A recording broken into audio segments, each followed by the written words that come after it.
제가 이전 영상을 마무리하기도 전에 또다시 재난 문자가 침투해서 마무리하기도 전에 끊어졌으므로 이전 영상에 대해서 이어서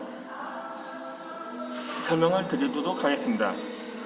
제가 이 박성춘이 그 아들과 함께 교회를 출석해서 그때 양반들이 반발을 하는 이야기를 했었는데, 이를 계속해서 설명을 이어가고자 합니다.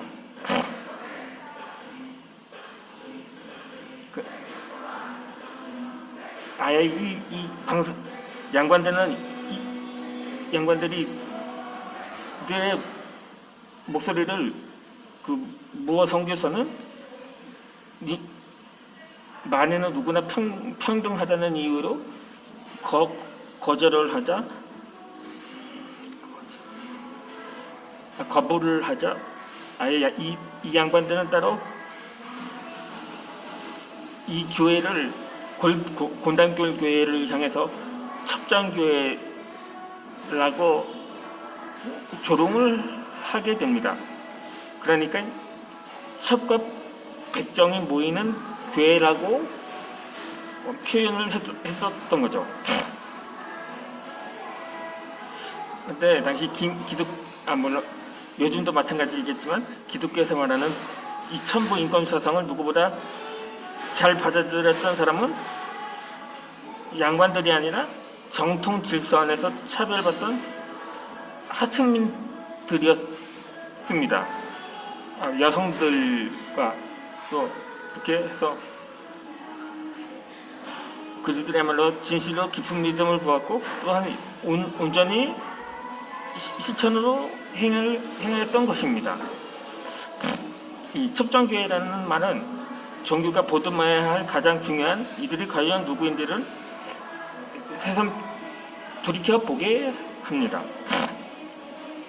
그럼에도 불구하고 이 박성춘은 기죽지 않고 더욱 열심히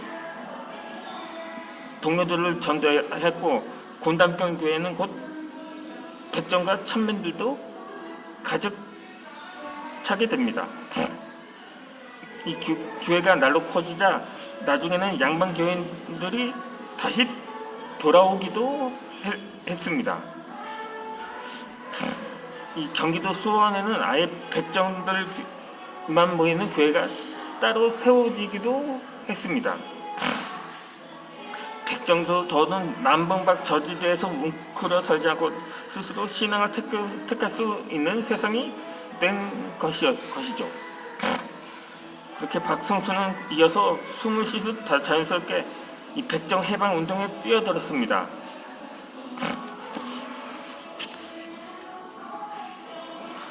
전국을 돌아다니며 인간은 평등을 전파하는 데 힘썼고, 선교사들과 함께 백정 인권을 높이는 탄원수도 내기에 이릅니다.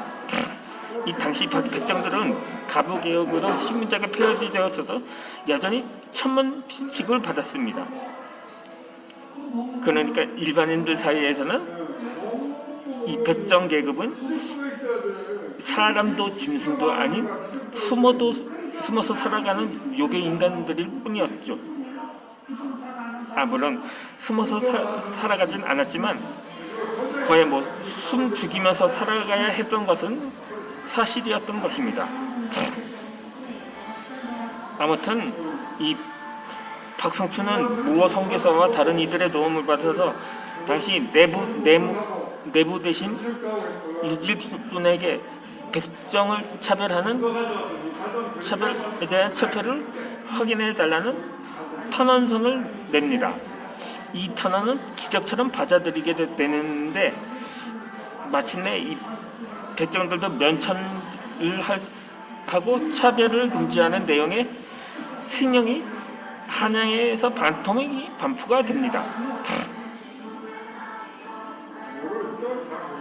그렇게 백정들은 간격에 걸려서 하루 종일 종로거리를 왔다 갔다 하며 행진을 합니다. 이 우리나라도 이 노무현 정부 때 이 장애인 차별 금지법을 제정을 하면서 이 장애인들도 마찬가지로 감격을 했었다고 하는데, 이 마찬가지라고 볼 수가 있는 것입니다. 물론 그 안에서는 여전히 차별과 편견은 존재했었던 거죠. 저지간 박청순도 똑같이 망건과 갓을 처음으로 착용을 하게 됩니다. 그러다 보니까 아예 잠을 잘 때도 갓을 그대로 쓴 차 취침을 했다고 합니다. 그 후에도 계속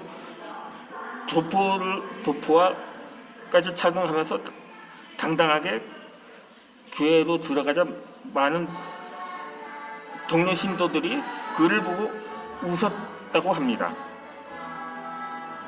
아니, 오히려 감격에 대한 감격으로 울었다고 할 수가 있겠죠. 그렇게 해서 이렇게 외치게 됩니다. 백정아에게 패랭이를 벗게 하라. 백정아에게서 그 굴레를 벗게 하라. 그러한 약속이 이루어지게 된 거죠. 또 박성춘은 여기서 멈추지 않았습니다. 계속해서 같은 해 11월에 하고 이듬해 3월에는 한양뿐만 아니라 지방에서도 같은 조치를 취해달라는 찬원수를 내게 됩니다. 백정을 사람스럽게 살리고자 하는 박성춘의 백성해방 운동은 이의 출발점이 되었던 거죠. 또 박성현도 한창 자라서 성인이 되었는데 자신의 부친인 박성춘을 치료해준 에비슨 박사의 추천으로 제중원 의학계에 입학을 하게 됩니다.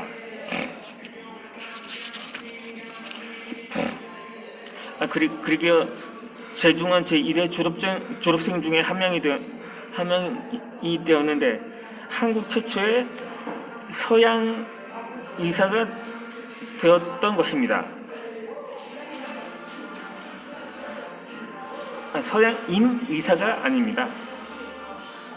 서양 의학을 연구하고 공부하는 의사가 된 거죠.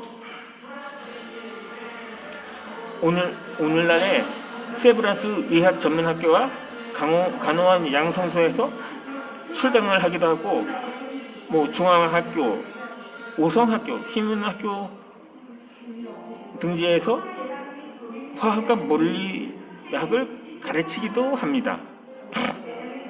그러다 1910년 일본에 의해서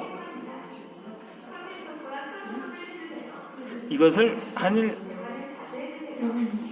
그동안 한일 합방이라고 배웠는데, 이거는 한일 경술국치라고 또 다른 말로 표현을 합니다. 그때 우리나라는 본격적으로 일본의 식민 지배를 받게 되었는데, 그 수도 박서양은 독립운동을 위해서 간도로 출국을 했습니다.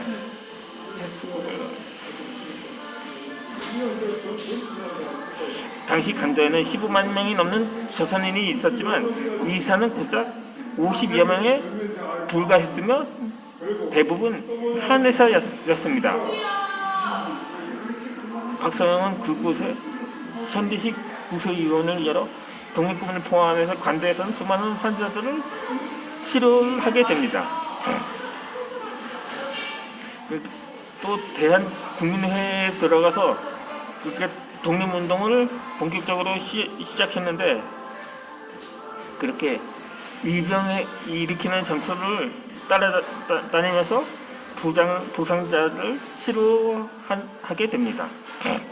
또 승신학교를 세워서 교육운동에서 투신을 하는데, 승신학교에는 그 누구든지 신분으로 차별받지 않으면서 가난한 학생들을 무료로 배울 수 있게 합니다. 그러니까 국내 최초의 무상교육이라고 할 수가 있겠죠.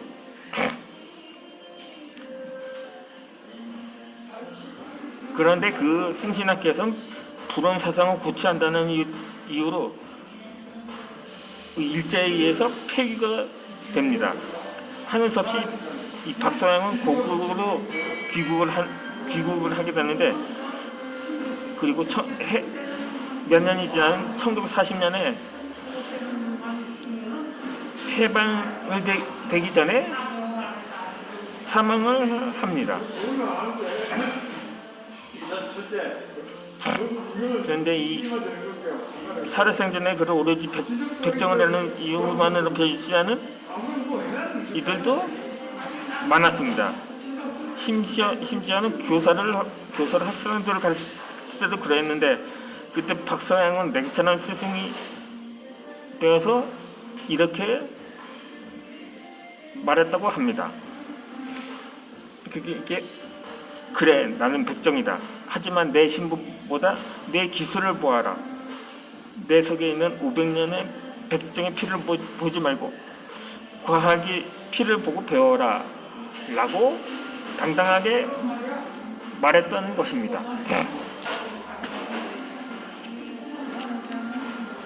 그렇게 해서 이 세상은 변하고 있었습니다. 박성순 또한 더는 백정의 굴레에서 묶이지 않았습니다. 그런데 오히려 백정 해방운동과 인권운동에서 정진을 했고, 나중에는 또 독립협회에도 동참을 하게 됩니다. 그 또 백정 최초의 장로 또한 박성춘이었던 것입니다. 또한 훗날 그는 또 은행에서 업무를 해서 금융업에 취직을 하기까지도 했습니다.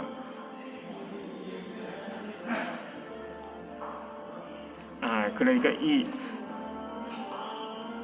이어서 박성춘이 한때 몸담았던 이 독립협회는 바로 이 만민공동회로도 유명한데, 바로 이 우리나라의 최초의 촛불 집회로도 알려진 이 단체에 대해서는